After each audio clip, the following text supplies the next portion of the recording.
আমরা টাইপ 3 দেখব এবং এখানে আমরা যেটা বের করব সেটা হচ্ছে সঞ্চিত বা দ্রবীভূত পদার্থের ভর বা আয়তন। বেসিক্যালি আমরা আগে যে সূত্র ব্যবহার করেছি ফ্যারাডের প্রথম সূত্র সেটাই, এবং আগে যেটা করেছিলাম আমরা তড়িতের পরিমাণ অর্থাৎ আধান কিউ বা আই নির্ণয় করেছিলাম। এখানে আমাদের টার্গেট থাকবে এর ভরটা অর্থাৎ ডাব্লিউ বা ভর থেকে আয়তন, পরমাণু সংখ্যা এসব নির্ণয় করা। তাহলে আমরা আমাদের প্রথম এক্সাম্পলে চলে যাই।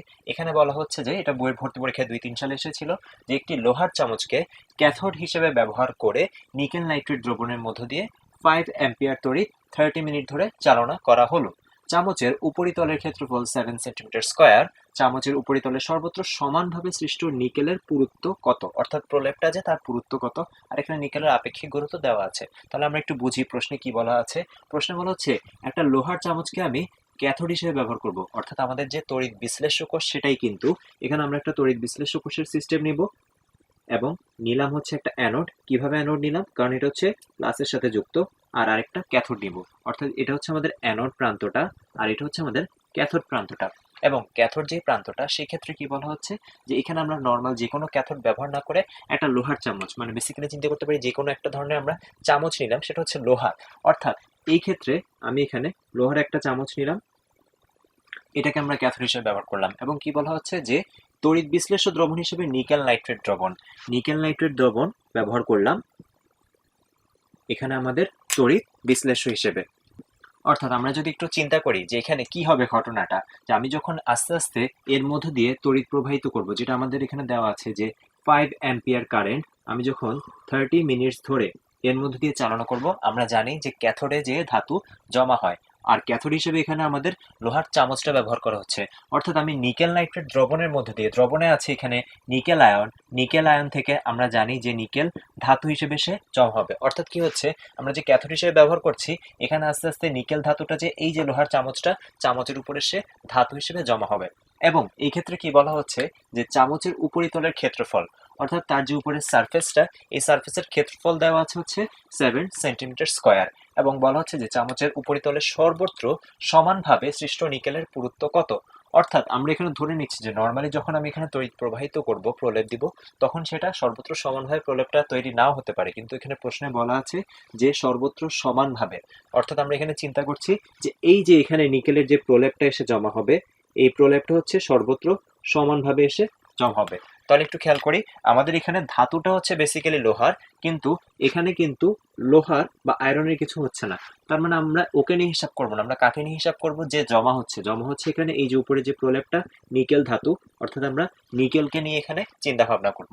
তাহলে আসি আমরা এখন এখানে যেটা বলা হচ্ছে, কোয়েশ্চেনে দেওয়া আছে হচ্ছে এখানে 5 অ্যাম্পিয়ার কারেন্ট, অর্থাৎ আই এর মান দেওয়া আছে, তারপর এখানে সময় টি দেওয়া আছে, বলা হচ্ছে যে চামচের উপরিতলের ক্ষেত্রফল, অর্থাৎ এটাকে আমরা এ ধরে নিলাম, আর হচ্ছে যে পুরুত্ব কত, এটাকে আমরা ধরে নিলাম হচ্ছে ডি।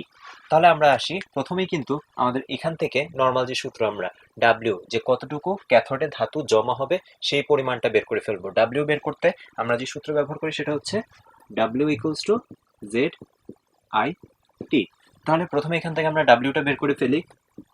এ ধরনের ম্যাথ আমরা অবশ্যই খেয়াল রাখবো যে আমাদের যদি ম্যাথটা একটু অপরিচিত মনে হয়, যেখানে পুরুত্ব জানতে চাওয়া হয়েছে, একটু যদি কঠিনও মনে হয়, তাহলে আমরা বেসিক যে আইডিয়াটা সেটা ধরে আগাবো। আমরা জানি যে তড়িৎ বিশ্লেষণের মাধ্যমে আমরা ডাব্লিউ এর পরিমাণটা বের করতে পারি। অ্যাটলিস্ট আমরা এতটুকু চেষ্টা করবো যাতে ডাব্লিউ বা ভরটা বের করতে পারি, এবং সেটা খুব সহজেই বের করে ফেলতে পারি। কিন্তু তাহলে আমরা এখানে জেড, ডাব্লিউ বের করছি কার জন্য, নিকেলের জন্য, নিকেলের পরিমাণটা।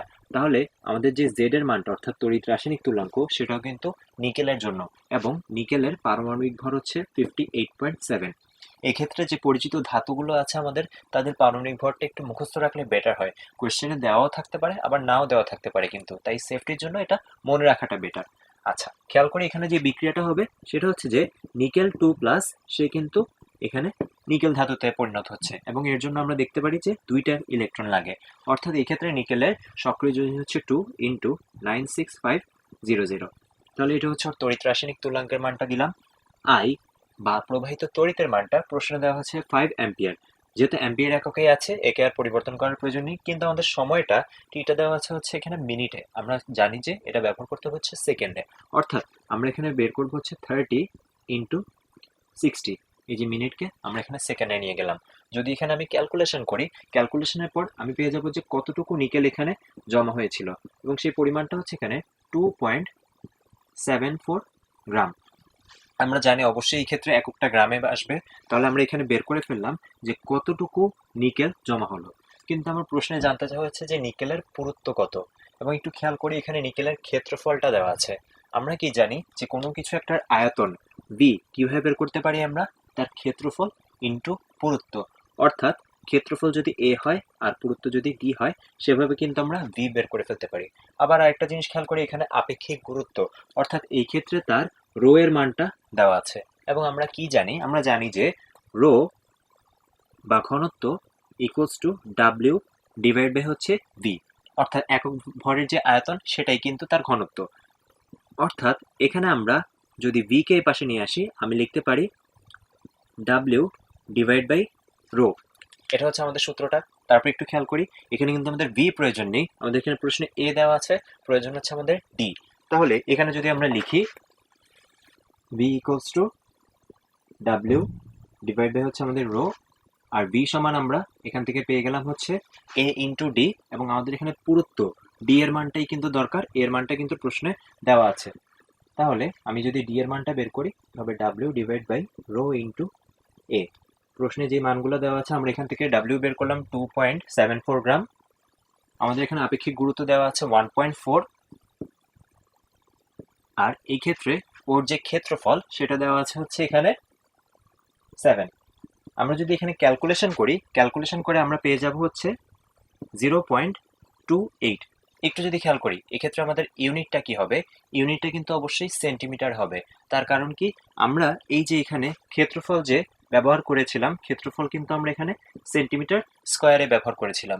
সেন্টিমিটার স্কোয়ার যেহেতু ব্যবহার করেছিলাম, তার মানে অবশ্যই আয়তন হচ্ছে সেন্টিমিটার কিউবে, আর তার জন্য আমাদের যে এই ডাইমেনশনটা সেটাও কিন্তু সেন্টিমিটারে। তাহলে আমরা দেখলাম যে এভাবে কিভাবে আমরা এই যে এখানকার নিকেলের যে পুরুত্বটা সেটা বের করে ফেললাম। তাহলে এই ম্যাথটা একটু ডিফারেন্ট ছিল এই কারণেই যে এখানে সরাসরি ভরটা জানতে চাওয়া হয়নি, ভরের পরিবর্তে এখানে জানতে চাওয়া হয়েছে যে তার পুরুত্ব কত। এবং আমরা দেখলাম যে এখানে আমাদের আরো কিছু বেসিক কনসেপ্ট, তড়িৎ রসায়নের কনসেপ্ট ছাড়াও আরো কিছু বেসিক কনসেপ্ট এখানে কাজে লেগেছে। বেসিক্যালি ভর্তি পরীক্ষায় কিন্তু এই ধরনের এক্সাম্পলই এসে থাকে, এই ধরনের কোয়েশ্চেন এসে থাকে, যেখানে আমাদের বইয়ের প্রশ্নের সরাসরি কনসেপ্ট ছাড়াও আরো এক্সট্রা কিছু কনসেপ্ট যেটা আমরা পড়ে এসেছি সেগুলো লাগতে পারে।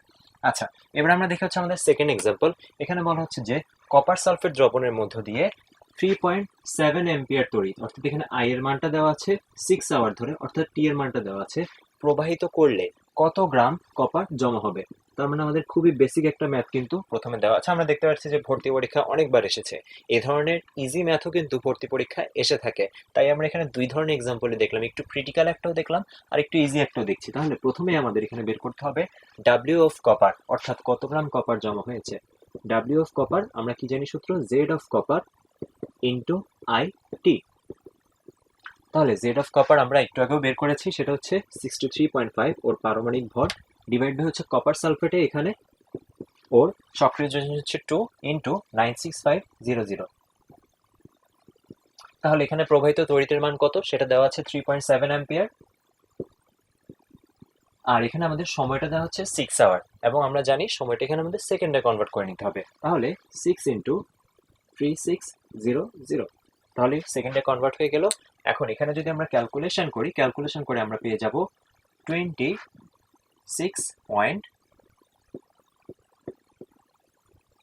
আমরা প্রথমে ওর যে ভরটা কত গ্রাম কপার জমা হবে সেটা বের করে নিলাম। কোয়েশ্চেন কিন্তু এখানে আরো কিছু জিনিস জানতে চাওয়া হয়েছে, অর্থাৎ কতটি কপার পরমাণু জমা হবে। এখন আমরা যেটা করতে পারি, আমরা একটু আগেই দেখলাম যে কিভাবে পরমাণু সংখ্যার সাথেও কিন্তু আমাদের এই যে আইটির সম্পর্কে স্থাপন করা যায়। কিন্তু এখানে আমাদের আবার আইটি নিয়ে ক্যালকুলেশন করার কোনো প্রয়োজন নেই, তার কারণ আমরা যে এখানে ডাব্লিউটা বের করেছি সেটাকে কিন্তু আমরা ইজিলি কনভার্ট করে ফেলতে পারি হচ্ছে পরমাণু সংখ্যায়। এবং আমরা জানি আমাদের ফর্মুলাটা হচ্ছে n ইকুয়ালস টু ডাব্লিউ ডিভাইড বাই এম, এবং n ইকুয়ালস টু আবার লিখতে পারি n ডিভাইড বাই এন। তাহলে একটু খেয়াল করি, এখানে আমরা ডাব্লিউ অফ কপার বের করেছি, আমরা কপারের এম অর্থাৎ 63.5 সেটা জানি, আর কপারের জন্য যেই যে কোনো পরমাণুর জন্য যে অ্যাভোগাড্রো সংখ্যা সেটা জানি, আর কপারের জন্য আমরা এখানে এনটা বের করতে চাচ্ছি। তাহলে আমরা এখানে কপারের পরমাণু সংখ্যা এন অফ কপার যদি বের করতে চাই, আমরা এখানে লিখতে পারি ডাব্লিউ বাই এম ইন্টু আমাদের যে অ্যাভোগাড্রো সংখ্যা সেটি। তাহলে দেখি আমরা এখানে ডাব্লিউ বের করেছি 26.295 গ্রাম, আমাদের এখানে এম অর্থাৎ কপারের পারমাণবিক ভর হচ্ছে 63.5, আর অ্যাভোগাড্রো সংখ্যা হচ্ছে 6.023 ইন্টু 10⁻23। সো আমরা যদি এখানে ক্যালকুলেশন করি আমরা কপারের পরমাণু সংখ্যাটা পেয়ে যাব, এবং সেটা হচ্ছে এক্ষেত্রে 2.493 ইন্টু 10⁻23। তাহলে আমরা আমাদের যে কোয়েশ্চেন তার দুইটা ধাপ শেষ করে ফেললাম। এবার আসি লাস্ট ধাপে। এখানে একটু দেখি যে কত গ্রাম কপার সালফেটের তড়িৎ বিশ্লেষণ ঘটেছে সেটা জানতে চাওয়া হয়েছে। অর্থাৎ এখানে কিন্তু আমাদের কনসার্নটা হচ্ছে কপার সালফেট নিয়ে। তার মানে আমি এখানে যে তড়িৎ বিশ্লেষ্য পদার্থটা রেখেছিলাম যে পাত্রে, সেখানে আমাদের তার ভরটা কতটুকু সেটা জানতে চাওয়া হচ্ছে। তাহলে একটু খেয়াল করি, এই ক্ষেত্রে আমরা ডাব্লিউ অফ কপার সালফেট বের করতে চাচ্ছি। তাহলে ডাব্লিউ অফ কপার সালফেট যদি বের করতে চাই, আমার কিন্তু অবশ্যই এখানে জেড অফ কপার বের করবো না, ইউজ করবো না, এখানে অবশ্যই Z of copper sulphate use করতে হবে। এবং সেটা যদি আমরা ইউজ করি, সূত্রটা হবে আমাদের কি, Z of copper sulphate into IT, কারণ তড়িৎ প্রবাহের মান আর সময় কিন্তু একই থাকছে। তাহলে এই ক্ষেত্রে আমাদের কপার সালফেটের জন্য যেই জেড, সেটা হচ্ছে, একটু খেয়াল করি, এখানে আমরা কপারের জন্য কপারের পারমাণবিক ভর ব্যবহার করেছি, আর যদি কপার সালফেট ব্যবহার করি সেক্ষেত্রে কিন্তু তার আণবিক ভরটা ইউজ করতে হবে।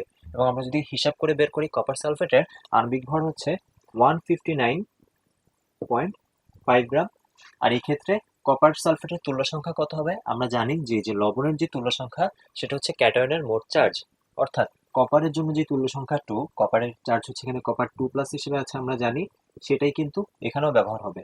তাহলে 2 ইন্টু 96500, আমাদের আই কিন্তু সেম থাকছে, আর যে তড়িৎ প্রবাহ 6 ইন্টু 3600, সেটাও কিন্তু সেম থাকছে। তাহলে এই ক্ষেত্রে আমাদের খেয়াল করি, শুধুমাত্র উপরে যে ভরটা, কপারের জন্য পারমাণবিক ভর আর কপার সালফেটের জন্য আণবিক ভর, এটাই কিন্তু চেঞ্জ হয়েছে। আমরা যদি ক্যালকুলেশন করি এখানে পেয়ে যাব 66.047 গ্রাম। এবং অবশ্যই এই মানটা আমাদের কপারের জন্য যে ডাব্লিউ সেটা থেকে বেশি আসবে, তার কারণ আমরা কপার সালফেটের তড়িৎ বিশ্লেষণ করেই কিন্তু সেখান থেকে এই পরিমাণ কপারটা পাবো। তাহলে আমরা দেখলাম যে কিভাবে এই ফ্যারাডের সূত্র ব্যবহার করে আমরা বিভিন্ন ধরনের সমস্যার সমাধান করতে পারি। এখন আমরা ফ্যারাডের সূত্র সম্পর্কিত আরো কিছু এক্সাম্পল দেখব। এখন আমরা টাইপ 4 দেখব। এটা হচ্ছে তড়িৎ বিশ্লেষণের পর দ্রবণের ঘনমাত্রা নির্ণয় সংক্রান্ত সমস্যা। তাহলে একটু আগে বুঝি যে এখানে আসলে আমরা কোন ধরনের প্রবলেম নিয়ে ডিল করতে যাচ্ছি। আমরা জানি যে তড়িৎ বিশ্লেষণের সময় এই যে আমাদের তড়িৎ বিশ্লেষ্য কোষ, সেখানে কোন একটা দ্রবণ নিলাম, এইখানে আমাদের যে প্রশ্নটা, সেই প্রশ্ন মতে বলা হচ্ছে যে নিকেল নাইট্রেট দ্রবণ। তো এই যে নিকেল নাইট্রেট দ্রবণটা যে আমরা নিব, এবং আমাদের এখানে একটু খেয়াল করি, যেই তড়িৎদ্বারটা ব্যবহার করা হচ্ছে সেটা হচ্ছে প্লাটিনাম তড়িৎদ্বার। এই জিনিসটা এখানে খুবই ইম্পর্টেন্ট যে কোন ধরনের তড়িৎদ্বার ব্যবহার করছি সেটা নিয়ে আমরা পরে আরেকটু বিস্তারিত আলোচনা করব, আগে এই সমস্যাটা দেখে নিই। তো এখানে যেটা হচ্ছে যে নিকেল নাইট্রেট দ্রবণের মধ্য দিয়ে তড়িৎ প্রবাহিত করার কারণে কি হবে একটু খেয়াল করি, দ্রবণের ঘনমাত্রাটা কিন্তু পরিবর্তিত হবে। কেন পরিবর্তিত হবে একটু চিন্তা করি ব্যাপারটা, যে আমি আস্তে আস্তে তড়িৎ বিশ্লেষণের সময় কি হবে, দ্রবণ থেকে যে নিকেলের পরিমাণটা সেটা কিন্তু কমতে থাকবে। এবং কি হবে, এখানে নিকেল ধাতু আস্তে আস্তে যে এখানে আমাদের যে ক্যাথোডের গায়ে কিন্তু জমা হবে। আমরা জানি যে এই যে আমাদের প্লাস প্রান্তটা হচ্ছে অ্যানোড, আর আমাদের যে মাইনাস প্রান্তটা সেটা হচ্ছে ক্যাথোড। এবং আমরা জানি যে ক্যাথোডের গায়ে ধীরে ধীরে এখানে নিকেল ধাতু যে জমা হবে, এবং সেই নিকেল ধাতুটা আসবে কোত্থেকে, সেটা আসবে এই যে দ্রবণের নিকেল আয়ন থেকে। সে দুইটা ইলেকট্রন নিবে ক্যাথোডে যে, এবং নিকেল ধাতুতে জমা হবে। সো এই জন্য কি হবে, আমার দ্রবণে আস্তে আস্তে কিন্তু এই যে নিকেল আয়নের পরিমাণটা সেটা কিন্তু কমতে থাকবে, আর এজন্যই কিন্তু তার যে টোটাল ঘনমাত্রাটা সেটাও পরিবর্তিত হবে। তাহলে আমরা একটু খেয়াল করি, প্রথমে আমাদের যেটা হিসাব করতে হবে, যে আমরা যদি বের করতে চাই যে তড়িৎ বিশ্লেষণের পর ঘনমাত্রা কত হবে, তাহলে আমাদের কি লাগবে, যে তড়িৎ বিশ্লেষণের আগে তার ঘনমাত্রা কত ছিল। তাহলে একটু খেয়াল করি, এখানে তার আয়তন দেওয়া আছে বি, আর তার যে ঘনমাত্রা সেটা দেওয়া আছে এস। আমরা জানি যে সূত্রটা আমরা ব্যবহার করি সেটা হচ্ছে s equals to n divide by v. অর্থাৎ এই ক্ষেত্রে আমরা বের করতে পারি n equals to v into s. একটা ব্যাপার অবশ্যই খেয়াল রাখতে হবে, আমাদের যে মোলারিটির সূত্রটা, এই মোলারিটির সূত্রে আমাদের যে আয়তন সেটা কিন্তু সবসময় লিটারে ব্যবহার করতে হয়, এবং এই জন্যই আমরা সাথে একটা এল দিয়ে থাকি লিটার বোঝানোর জন্য। আচ্ছা, তো ঠিক একইভাবে আমি প্রথমে বের করে নিলাম যে তড়িৎ বিশ্লেষণের পূর্বে, অর্থাৎ এটা হচ্ছে আমাদের পূর্বে যে ঘনমাত্রা সেটা। তো তড়িৎ বিশ্লেষণের পূর্বে ঘনমাত্রা কত ছিল, এটাকে আমরা এস দিয়ে প্রকাশ করলাম। এরপর আমাদের টার্গেট যেটা থাকবে যে তড়িৎ বিশ্লেষণের পর ঘনমাত্রা কত হবে। তাহলে আমাদের আইডিয়াটা কি, আমি যখন এর মধ্যে দিয়ে তড়িৎ বিশ্লেষণ করব, তড়িৎ বিশ্লেষণের ফলে আস্তে আস্তে নিকেল এর পরিমাণটা কমতে থাকবে, নিকেল 2+ এর পরিমাণ কমে যে সে ক্যাথোডে যে নিকেল ধাতু হিসেবে জমা হবে। তাহলে আমাদের পরের কাজ হচ্ছে যে কতটুকু নিকেলের পরিমাণ কমবে সেটা বের করা। তাহলে প্রথমে আমরা এই যে কতটুকু নিকেল ছিল বা কত মোল নিকেল ছিল সেটা বের করে নিব, এবং পরবর্তী কাজ হবে যে দ্রবণ থেকে কতটুকু নিকেল চলে গিয়েছে, এবং এই নিকেলটা কোথায় চলে গিয়েছে, অবশ্যই হচ্ছে যে সেটা ক্যাথোডে চলে গিয়েছে। এবং আমরা যে সূত্রটা ব্যবহার করি সেটাই বেসিক্যালি আমরা জানি যে n equals to IT divide by EF. অর্থাৎ এটা আমরা কিসের পরিমাণ বের করছি, যে তড়িৎ বিশ্লেষণের কারণে কতটুকু নিকেল দ্রবণ থেকে চলে গিয়েছে তড়িৎ বিশ্লেষণের ফলে, এবং এই পরিমাণটা আমরা এইভাবে বের করে ফেললাম। তাহলে এখন আমাদের টার্গেট কি, আমাদের টার্গেট হচ্ছে যে দ্রবণের নতুন ঘনমাত্রা কত। এর জন্য আমাদের বের করতে হবে কি, দ্রবণে কারেন্টলি কত মোল সংখ্যা আছে। তাহলে আমরা যদি ধরি এটা হচ্ছে আমাদের N1, যেটা আগে থেকে ছিল দ্রবণে একদম তড়িৎ বিশ্লেষণের পূর্বে, অর্থাৎ ক্যাথোড অ্যানোড কিচ্ছু নেই, শুধুমাত্র এই পাত্র আছে, এবং এই পাত্রের মধ্যে আমাদের এই নিকেল নাইট্রেট দ্রবণটি আছে, যার বলা হচ্ছে আয়তন 0.5 লিটার আর ঘনমাত্রা হচ্ছে 2 মোলার। এরকম একটা দ্রবণের মোল সংখ্যা হচ্ছে N1। নর্মাল আমরা আমাদের যে পরিমাণগত রসায়নের জন্য যে মোল সংখ্যা ব্যবহার করি সেই সূত্র। আচ্ছা, এরপর তড়িৎ বিশ্লেষণ করলে আমরা যে ডাব্লিউটা বের করি সেটাকে এখানে আমরা এন এ কনভার্ট করে নিয়েছি। আমরা দেখলাম একটু আগে কিভাবে করে সেটা, আইটি ডিভাইড বাই ইএফ। অর্থাৎ তড়িৎ বিশ্লেষণের কারণে এই পরিমাণ এন বা এই পরিমাণ নিকেল কিন্তু আমার দ্রবণ থেকে চলে যাচ্ছে। তাহলে এখন দ্রবণে কত মোল নিকেল আছে সেটা আমরা কিভাবে বের করতে পারি। এখন দ্রবণে ধরলাম এটা হচ্ছে N2, কারেন্টলি আছে N মোল, সেটা আমরা লিখতে পারি যে তড়িৎ বিশ্লেষণের পূর্বে ছিল N1, আর তড়িৎ বিশ্লেষণের কারণে দ্রবণ থেকে চলে গেল হচ্ছে N2 মোল। তাহলে কারেন্টলি যেই এনটা পাবো সেটাই হচ্ছে এখনকার মোল সংখ্যাটা। অর্থাৎ তড়িৎ বিশ্লেষণের পরে কতটুকু মোল সংখ্যা আছে সেটা কিন্তু হচ্ছে এই এনটা, আগে যতটুকু ছিল আর দ্রবণ থেকে যতটুকু চলে গিয়েছে তার বিয়োগফলটা।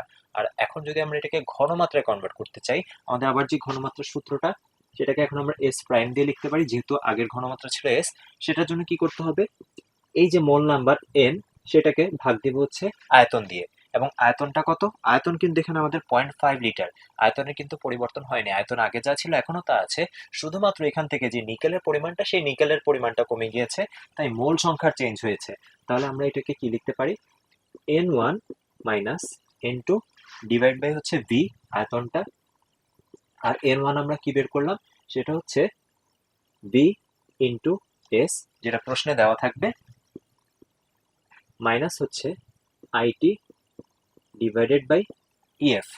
আর এই ভিটা কিন্তু ওই একই ভিটা যেটা হচ্ছে টোটাল আয়তন, যেটা তড়িৎ বিশ্লেষণের আগে এবং পরে সেম থাকে। তাহলে আমরা এই যে এস প্রাইম বের করলাম, এটাও কিন্তু হচ্ছে আমাদের এই যে তড়িৎ বিশ্লেষণের পরে তার ঘনমাত্রাটা কত। তাহলে আমরা যেটা করতে পারি, এখানে আমরা ম্যাথগুলো করার সময় সরাসরি এটাকে সূত্র হিসেবে ইউজ করতে পারি যে তড়িৎ বিশ্লেষণের পর ঘনমাত্রা কত হবে। আমরা দেখলাম যে কিভাবে এই ডাটাগুলো বের করতে পারি, সেভাবে ইউজ করতে পারি। আর নর্মালি আমরা বুঝে বুঝেও কিন্তু ধাপে ধাপে আগাতে পারি। তাহলে আমরা একটু দেখি যে এই ম্যাথের ক্ষেত্রে আমরা কিভাবে আগাবো এখন। তাহলে আসি আমাদের যে আয়তন দেওয়া আছে আর ঘনমাত্রা দেওয়া আছে। তাহলে আমরা প্রথমে এখান থেকে আগের মোল নাম্বারটা বের করে ফেলতে পারি।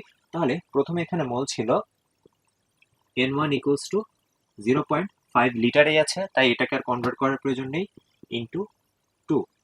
অর্থাৎ দ্রবণে শুরুতে ছিল 1 মোল নিকেল, অর্থাৎ শুরুতে 1 মোল নিকেল ছিল। একটু খেয়াল করি যে তড়িৎ বিশ্লেষণের পর এখানে আমাদের আই দেওয়া আছে আর সময় টি দেওয়া আছে। তাহলে এখানে কিন্তু আমরা ডাব্লিউটা প্রথম বের করে ফেলতে পারি। আমরা এখানে ডাব্লিউ ইকুয়ালস টু লিখতে পারি জেড আই টি। এখানে জেড হচ্ছে অবশ্যই আমাদের নিকেলের জন্য, তাই আমরা ডাব্লিউ অফ নিকেল বের করছি। নিকেলের যেই পারমাণবিক ভর, গ্রাম পারমাণবিক ভর, সেটা হচ্ছে 58.7 গ্রাম। আর নিকেল নাইট্রেট দ্রবণে বোঝাই যাচ্ছে যেখানে 2টা করে ইলেকট্রন লাগে, আমরা একটু আগেও দেখলাম, সেটা হচ্ছে 2 ইন্টু 96500। এবং এখানে কারেন্টের পরিমাণ হচ্ছে 3.7 অ্যাম্পিয়ার। আর আমাদের যে এখানে সময় সেটা হচ্ছে 6 আওয়ার্স, এবং এই আওয়ারকে কিন্তু আমরা আবারও 3600 দিয়ে সেকেন্ডে কনভার্ট করে ফেলবো। এই ব্যাপারটা অবশ্যই আমাদের খেয়াল রাখতে হবে। তাহলে এখানে যদি আমি ক্যালকুলেশন করি, ক্যালকুলেশনের পর আমি পেয়ে যাব 24.3 গ্রাম। অর্থাৎ আমি এটা কি পেয়ে গেছি যে ক্যাথোডে কি পরিমাণ আমার 24.3 গ্রাম নিকেল জমা হয়েছে। আর এই 24.3 গ্রাম নিকেল কোত্থেকে আসলো? এটা কিন্তু এই যে তড়িৎ বিশ্লেষ্য দ্রবণ থেকে এসেছে। অর্থাৎ তড়িৎ বিশ্লেষ্য দ্রবণ থেকে কিন্তু 24.3 গ্রাম নিকেল কমে গিয়েছে, তাই সেটা ক্যাথোডে যেয়ে এখন জমা হলো। আচ্ছা, এখন যদি আমরা কারেন্টলি কত মল আসলে আছে সেটা যদি বের করতে চাই, তাহলে আমরা সেটা কিভাবে বের করতে পারি? n ইকুয়ালস টু ওই যে আমাদের n1 মাইনাস n2। আচ্ছা, তাহলে n1 আমরা দেখলাম হচ্ছে 1 মোল, 1 মাইনাস n2, অর্থাৎ এই যে কতটুকু তড়িৎ বিশ্লেষ্য দ্রবণ এখানে কতটুকু তড়িৎ বিশ্লেষণ হয়েছে সেটা যদি বের করি, আমরা ভর বের করেছিলাম 24.3। এই যে প্রদত্ত ভর বা যতটুকু বের করলাম আমরা সেটাকে যদি তার পারমাণবিক ভর 58.7 দিয়ে ভাগ দিই, তাহলে কিন্তু আমরা যে কতটুকু মোল দ্রবণ থেকে চলে গিয়েছে সেটা বের করে ফেলতে পারবো। তাহলে এখানে যদি আমরা ক্যালকুলেশন করি, আমরা পেয়ে যাব 0.586 অবশ্যই মোল। তাহলে এখানে আমরা কি বের করলাম যে দ্রবণ থেকে এখন কতটুকু নিকেল আছে। তাহলে একটু খেয়াল করি, আমরা প্রথমে বের করলাম হচ্ছে দ্রবণের শুরুতে কতটুকু নিকেল ছিল সেটা 1 মোল, এবং আমরা বের করলাম তড়িৎ বিশ্লেষণের কারণে কতটুকু নিকেল চলে গিয়েছে সেটাকে আমরা এখানে 58.7 দিয়ে ভাগ দিয়ে মোলে কনভার্ট করে নিলাম। এরপর তার প্রথম মোল সংখ্যা থেকে তড়িৎ বিশ্লেষণের কারণে মোল সংখ্যা বাদ দিয়ে আমরা যেটা পেয়ে গেছি তড়িৎ বিশ্লেষণের পর, অর্থাৎ এই যে আমাদের এনটা সেটা কিন্তু আমরা এখানে পেয়ে গেছি যে তড়িৎ বিশ্লেষণের পর কত মোল এখানে নিকেল আছে। তাহলে আমাদের এখন কাজ কি? এই মোলটাকে বলা হচ্ছে যে তড়িৎ বিশ্লেষণের পর দ্রবণের ঘনমাত্রা কত হবে ঘনমাত্রায় কনভার্ট করা, এবং ঘনমাত্রার সূত্র কি? S equals to N divide by V, অর্থাৎ মোল সংখ্যাকে ভাগ দিব তার আয়তন দিয়ে। এখানে মোল সংখ্যা হচ্ছে 0.586 আর তার যে আয়তন সেটা প্রশ্নগত হচ্ছে 0.5 লিটার। তাহলে ক্যালকুলেশনের পর আমরা পেয়ে যাব 1.172 মোল পার লিটার একক, অর্থাৎ মোলার। তাহলে আমরা দেখলাম যে কিভাবে তড়িৎ বিশ্লেষণের পর দ্রবণের যে কারেন্ট ঘনমাত্রাটা সেটা বের করা যায়।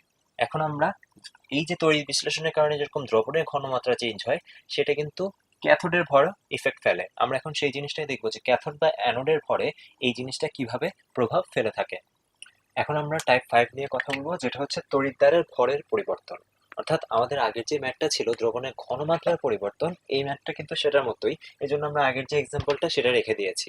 এখন আমরা দেখবো এই যে আমরা বলছিলাম যে দ্রবণের ঘনমাত্রা পরিবর্তনের সাথে সাথে অ্যানোড বা ক্যাথোডের ভরের পরিবর্তনের একটা সম্পর্ক আছে, সেটা কিভাবে হয়ে থাকে। তাহলে দেখি, আমাদের যদি এই কোয়েশ্চেনে দ্রবণের ঘনমাত্রা না আছে, যদি এমন বলা হতো যে বিশ্লেষণের পূর্বে অ্যানোড ও ক্যাথোডের ভর যথাক্রমে 50 গ্রাম ও 100 গ্রাম, বিশ্লেষণের পর অ্যানোড ও ক্যাথোডের ভর কত হবে। তাহলে একটু খেয়াল করি, আমরা জানি যে তড়িৎ বিশ্লেষণের সাথে সাথে অ্যানোড ক্ষয়প্রাপ্ত হয় এবং ক্যাথোডের ভর বৃদ্ধি পায়। এই ক্ষেত্রে আমি কোন ধরনের তড়িৎদ্বার ব্যবহার করছি সেটা কিন্তু খুব ইম্পর্টেন্ট। যেমন আমরা এখানে 3টা কেস চিন্তা করেছি। প্রথম কেসে আমি যদি অ্যানোড আর ক্যাথোড দুইটাই প্লাটিনামের নেই, যেমনটা ছিল আমাদের এক্সাম্পলের জন্য, তাই এর আনসারটাও কিন্তু আমরা সেভাবেই বের করেছি। তাহলে দেখি, যদি প্লাটিনাম তড়িৎদ্বার নেই, আমরা জানি যে প্লাটিনাম তড়িৎদ্বার হচ্ছে নিষ্ক্রিয় তড়িৎদ্বার, যেহেতু প্লাটিনাম একটা নিষ্ক্রিয় মৌল। সো এই ক্ষেত্রে অ্যানোড আর ক্যাথোডের ভর আমরা এটাকে প্রাইম দিয়ে লিখতে পারি। নতুন ভরটা তাদের আগে ছিল 50 আর ওর ছিল 100। তাহলে কি হয়, ইউজুয়ালি অ্যানোডের ভরটা হ্রাস পায়, ক্যাথোডের ভরটা বৃদ্ধি পায়। এখন একটু খেয়াল করি, প্লাটিনাম তড়িৎদ্বার হওয়ার কারণে এই ক্ষেত্রে কিন্তু অ্যানোডের ভরের কোনো পরিবর্তন হবে না। তার কারণ এই যে নিকেল নাইট্রেট দ্রবণে প্লাটিনাম তড়িৎদ্বার, তার কিন্তু কোনো চেঞ্জ হবে না। এই জন্য ওর ভর শুরুতে যে 50 গ্রাম ছিল পরবর্তীতেও কিন্তু 50 গ্রাম থাকবে। কিন্তু ক্যাথোডের ভরের ক্ষেত্রে কি হবে? আমরা দেখলাম যে ক্যাথোডে এই যে লাল অংশ চিহ্নিত করা 24.3 গ্রাম জমা হয়েছে নিকেল, তাই ক্যাথোডের ভর কিন্তু এখন আগের চেয়ে বেড়ে যাবে, এবং সেটা কতটুকু বাড়বে? 100 প্লাস 24.3, অর্থাৎ 124.3 গ্রাম। তাহলে আমরা দেখলাম যে অ্যানোড আর ক্যাথোড দুইটাই যদি নিষ্ক্রিয় তড়িৎদ্বার বা প্লাটিনাম তড়িৎদ্বার হয়, সেই ক্ষেত্রে অ্যানোডের ভর অপরিবর্তিত থাকবে এবং ক্যাথোডের ভর বৃদ্ধি পাবে। এবার আসি আমরা সেকেন্ড এক্সাম্পলটায়। এই ক্ষেত্রে কি হচ্ছে, অ্যানোড নিলাম নিকেলের, ক্যাথোড নিলাম নিকেলের। সো এখন আমি কি করছি একটু চিন্তা করি। এখন কিন্তু আমি দুইটা তড়িৎদ্বারই সক্রিয় তড়িৎদ্বার নিলাম, এবং সাধারণত আমি যেই তড়িৎ বিশ্লেষ্য, যেই ধাতুর তড়িৎ বিশ্লেষ্য দ্রবণ, তাদের যদি ওই ধাতুরই অ্যানোড বা ক্যাথোড ডুবাই, তখন কিন্তু দুইজনই বিক্রিয়া করবে। তাহলে একটু দেখি এই ক্ষেত্রে অ্যানোড বিক্রিয়া আর ক্যাথোড বিক্রিয়াটা কি হবে। অ্যানোড বিক্রিয়া কি হবে, আমার যে নিকেল ধাতু, নিকেল ধাতু থেকে দুইটি করে ইলেকট্রন ছেড়ে দিয়ে দ্রবণে চলে যাবে হচ্ছে নিকেল আয়ন। তাহলে খেয়াল করি, দ্রবণে চলে গেল নিকেল আয়ন। ঠিক একইভাবে ক্যাথোডে কি হবে? ক্যাথোডের ক্ষেত্রে হবে এই যে নিকেল 2+ আয়ন দুটো করে ইলেকট্রন নিয়ে নিকেল ধাতুতে পরিণত হবে। একটু খেয়াল করি, একটু আগে কিন্তু অ্যানোড রিঅ্যাকশনটা ছিল না, তার কারণ অ্যানোড ছিল নিষ্ক্রিয় তড়িৎদ্বার, শুধুমাত্র আমার ক্যাথোড রিঅ্যাকশন ছিল। এখন কিন্তু অ্যানোডও বিক্রিয়া করছে, ক্যাথোডও বিক্রিয়া করছে, এবং এখান থেকে যেমন আমি নিকেল আয়ন পাচ্ছি, ওই নিকেল আয়নটাই কিন্তু আমার নিকেল ধাতুতে পরিণত হচ্ছে। তাহলে কি হবে একটু খেয়াল করি, এই যে আমাদের সঞ্চিত বা দ্রবীভূত পদার্থের পরিমাণ সেটা কিন্তু সমান। তার কারণ কি একটু দেখি, এই যে নিকেল তড়িৎদ্বার থেকে যে পরিমাণ নিকেল আয়ন দ্রবণে আসছে, ঠিক একই পরিমাণ নিকেল আয়ন কিন্তু ক্যাথোডে যেয়ে জমা হচ্ছে। তাহলে বেসিক্যালি ঘটনাটা কি ঘটছে এখানে, যে অ্যানোডের ভর যতটুকু হ্রাস পাচ্ছে, ওই ততটুকু ভরই কিন্তু আমার ক্যাথোডের ক্ষেত্রে বৃদ্ধি পাচ্ছে, এবং সেই পরিমাণটা আমরা বের করলাম 24.3 গ্রাম। তাহলে এখন অ্যানোড আর ক্যাথোডের পরিবর্তিত ভর হবে, আগে ছিল 50 আর এটা ছিল 100, এটা হবে তাহলে 50 মাইনাস 24.3। তার কারণ অ্যানোড ক্ষয়প্রাপ্ত হয় এবং ক্যাথোডের ভর বৃদ্ধি পায়। তাহলে অ্যানোডের ভর হবে এক্ষেত্রে 25.7 গ্রাম আর ক্যাথোডের ভর হবে 124.3 গ্রাম। এই ক্ষেত্রে যদি একটু খেয়াল করি, আমরা আগের ক্ষেত্রে দেখলাম যে দ্রবণের ঘনমাত্রা পরিবর্তিত হয় এবং ঘনমাত্রা কমে যায়, ঠিক আছে? কিন্তু এই ক্ষেত্রে দ্রবণের ঘনমাত্রা কি পরিবর্তিত হয়েছে যদি একটু লক্ষ্য করি, আগে ঘনমাত্রা ছিল 2 মোলার, আমরা পেয়েছিলাম হচ্ছে 1.172 মোলার। যেহেতু নিকেলের পরিমাণ কমে গিয়েছে তাই ঘনমাত্রা কমে গিয়েছে। কিন্তু এখানে যদি দেখি, এই যে অ্যানোড থেকে যে পরিমাণ নিকেল আয়ন দ্রবণে আসছে, ওই একই পরিমাণ নিকেল আয়ন কিন্তু আবার দ্রবণ থেকে চলে যাবে ক্যাথোডে। তো বেসিক্যালি ভরের এই এক্সচেঞ্জটা কিন্তু অ্যানোড আর ক্যাথোডের মধ্যে হচ্ছে। এই জন্য দ্রবণের যেই নিকেলের ঘনমাত্রা সেটা কিন্তু কোনো পরিবর্তন হবে না। সো এই ক্ষেত্রে তড়িৎ বিশ্লেষণের আগে এবং পরে দুই ক্ষেত্রে কিন্তু এই দ্রবণের ঘনমাত্রা 2 মোলার থাকবে। তাহলে আমরা একটা ব্যাপার অবশ্যই খেয়াল রাখবো, যদি এখানে প্লাটিনাম তড়িৎদ্বার না বলে আমাদের এই যে এক্সাম্পলটার মতো সেকেন্ড কেসটার মতো নিকেল তড়িৎদ্বার বলা হতো, সেই ক্ষেত্রে তড়িৎ বিশ্লেষণের পর দ্রবণের ঘনমাত্রা কত, অর্থাৎ এই ক্ষেত্রে আমরা কিন্তু ম্যাথ না করেই সহজেই জাস্ট এই রিয়াকশনটা চিন্তা করে বলে দিতে পারি যে তড়িৎ বিশ্লেষণের পরও দ্রবণের ঘনমাত্রা অপরিবর্তিত থাকবে বা 2 মোলার থাকবে। আচ্ছা, তাহলে আমরা আমাদের লাস্ট কেসটা দেখি। এখন আমরা কি করলাম, অ্যানোড নিলাম হচ্ছে প্লাটিনামের নিষ্ক্রিয় তড়িৎদ্বার আর ক্যাথোড নিলাম হচ্ছে সক্রিয় তড়িৎদ্বার নিকেলের। সো এই ক্ষেত্রেও আমরা যদি প্রথম কেসের মতো চিন্তা করি, অ্যানোডের ভর ছিল 50 এবং আমরা যেহেতু নিয়েছি একটি প্লাটিনাম বা নিষ্ক্রিয় তড়িৎদ্বার, সেটি কিন্তু পরিবর্তিত হবে না। কিন্তু ক্যাথোডে কিন্তু, অর্থাৎ এই ক্ষেত্রে আমাদের এই অ্যানোড রিঅ্যাকশনটা হবে না, শুধুমাত্র ক্যাথোড রিঅ্যাকশন না হবে, এবং সেই ক্ষেত্রে ক্যাথোডে অবশ্যই 100 গ্রামের সাথে 24.3 গ্রাম যে জমা হবে, অর্থাৎ 124.3 গ্রাম হবে।